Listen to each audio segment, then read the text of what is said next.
80% of schools in the US have budget cuts, and the first thing that gets cut is usually the arts program.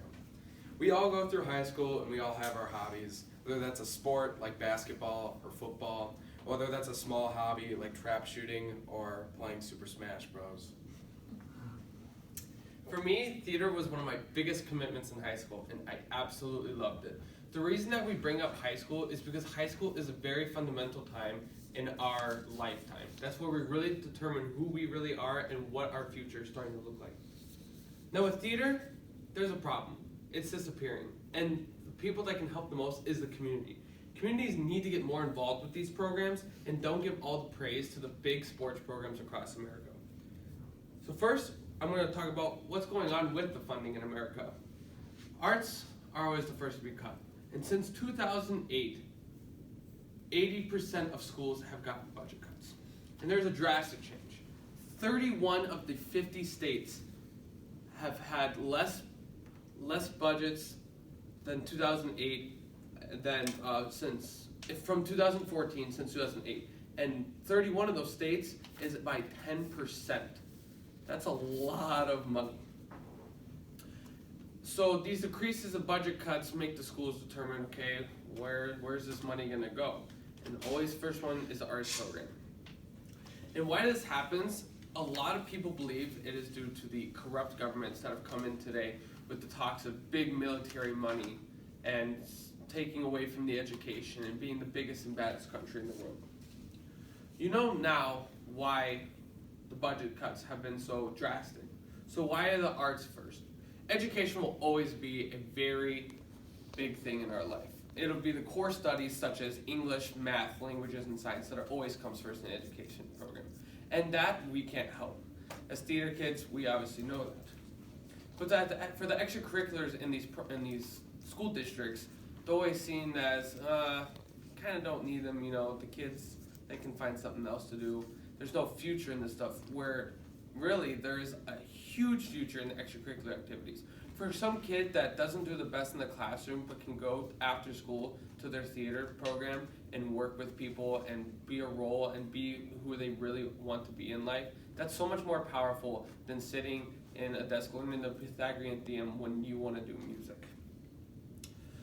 So we now know why the arts programs are first to cut, but what extracurriculars actually do end up staying instead. So like Dom said, course studies will always be funded. They're very important, but some extracurriculars are being funded more than the theater. One thing I'm going to talk about is how coaches are getting paid. An example in an Indiana newspaper, Semple, an Indiana athletic director, since 2002 has been overseeing the middle school and the high school football teams and makes $129,000 per year doing so. As for coaches, in Seymour, Indiana, their head coach is getting paid $9,900, which is the highest in the area. And his team is 10-20 over the past 3 seasons. Sports is a huge economic juggernaut in the world today, especially here in America. It's what most men like to base their lives around, with fantasy and watching the big game on the weekends. There is a football stadium in Allen, Texas, with a cost of $60 million to build. That is a lot of money. And with these big stadiums in states like Texas and Florida, there's also big TV deals in America with branding with ESPN, playing those all-American football games that everyone in the country wants to see, but not everyone watches it. But with the people that watch this, there's big advertisement that comes with with companies. So why don't communities know about these theater programs with the big promotion of sports? What's going on with the promotion of theater? Well, in the community, you're always going to have your typical Friday night life. I've always thought that in the community, in America, there's 2 things that are important: a church and a football team. So how can we get these communities more involved and help fund these programs? Tom's going to talk about that now. So community plays a vital role in our theater programs. If people go to the shows, it'll help fund the program. Because of poor state funding, the local funding is the lifeline to theater programs, whether that's in fundraising or in admissions. And like I said, admissions is a huge way that theater gets the funding for their programs. Admissions is a huge help, and the funding is very poor.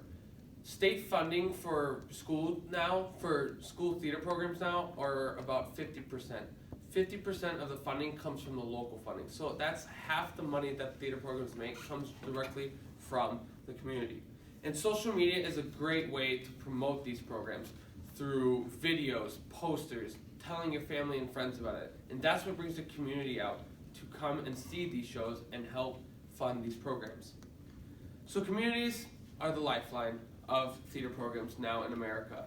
And it's time to bring these programs back to really show them how important they really are. Poor funding is causing programs to be cut. Communities, however, can stop that by promoting and supporting these programs. So next time you see that promotion for your local high school show, please don't hesitate to check it out.